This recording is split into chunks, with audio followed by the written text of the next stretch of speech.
That's the coolest story ever. In any case, check it out.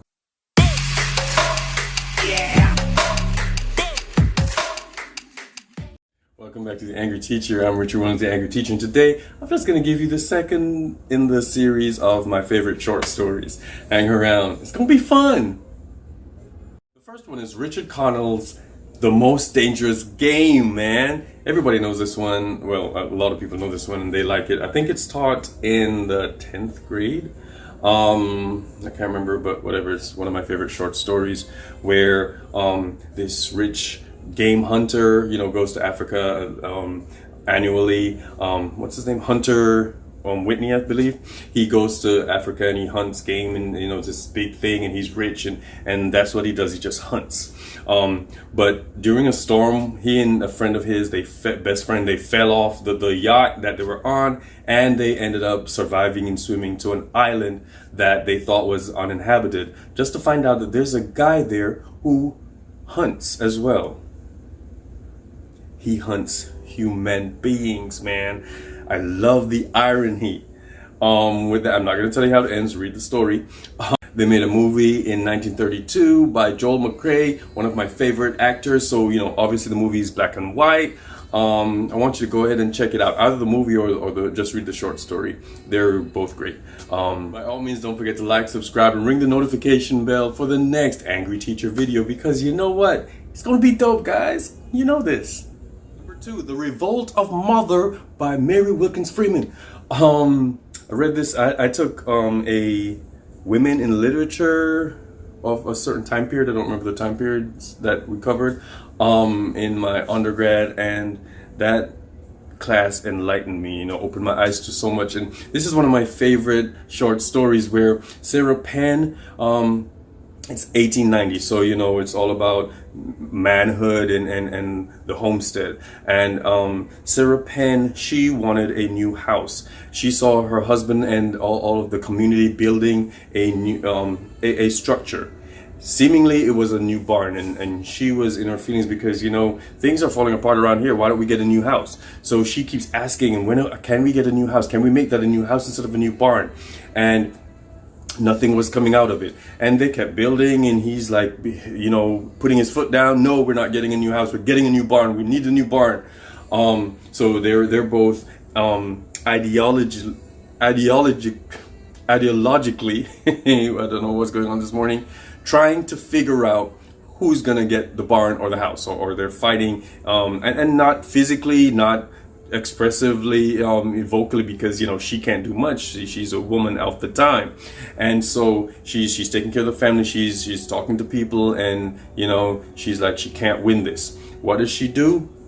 She starts, okay, you know what, buddy, I'm gonna start moving the furniture over. As they finish the new barn, she starts moving the furniture into, and the kids helped her with it too, move the furniture into the new space that you thought was a barn. And hubby came home one day and he saw this. He sat down to dinner quietly and he started crying. And you know what? Let me stop telling you stuff. All right. In any case, coolest short story ever. I've taught it for several years and I love it.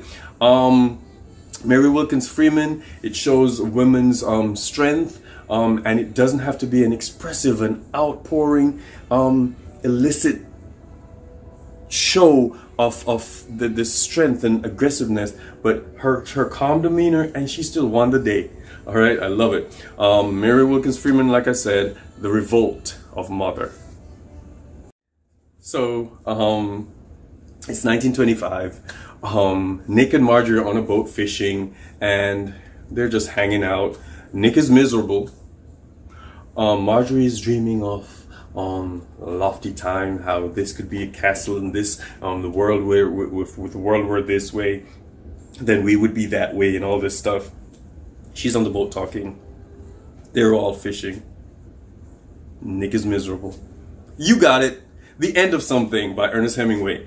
So they're all there just on the boat, just talking and hanging out and fishing. Nothing, they're not catching anything. And then Nick out of nowhere just says, "It isn't fun anymore." Marjorie gets it. They get back to the shore. She gets out. She walks away. Guess what? Nick's still miserable. Check it out, 1925, the end of something, Ernest Hemingway. Now, number 4 has just climbed up the ranks. I never, it was always on my list, but I never really got to get to it until recently. And I'm like, wow, why the heck have I not taught this before? So, Borrowing a Match by Stephen Leacock. Now, it's literally the shortest thing ever. It's like 1 page. There's this guy who is standing on the corner. He needs to light his cigar. He needs a match. He didn't have a match, but he has a cigar. So he's watching people walk by, whatever, and he sees this guy coming up with his cane, and he's got like luggage of some sort, and he's ask the guy, "Hey, do you have a match? Can I light my cigar with your match?"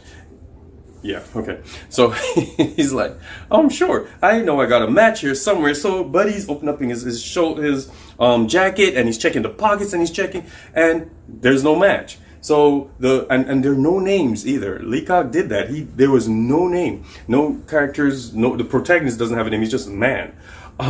So we're checking and he can't find it. He's like, "No, I know there's a match here." So by now the protagonist is feeling a little bit self-conscious. They're in the middle of the street, and he's like, "Okay, so it's not that serious. I just won't smoke my cigar." But he's like, "No, I got the match here somewhere." So he's searching, and he takes off stuff, and he takes off his jacket, and he's looking, and he's blaming his son, but that he keeps going through my stuff, and he keeps moving stuff around. But I know I got it in here. He puts down his cane. I'm like, so the protagonist is like, "What the heck? It's only a match." So he's like, "Wait a minute, I found it." He takes out a toothpick. The protagonist is like, "What the? And he pushed him into an oncoming trolley car and runs away. That's the coolest story ever. In any case, check it out. Borrowing a Match by Stephen Leacock. And the Rain Cloud by Leslie Marmon Silko is number 5. Now, it's a Native American piece where Leon and Ken find their granddad slumped under a tree. He died. And so they started planning his going away ceremony, if you will. Transitioning ceremony.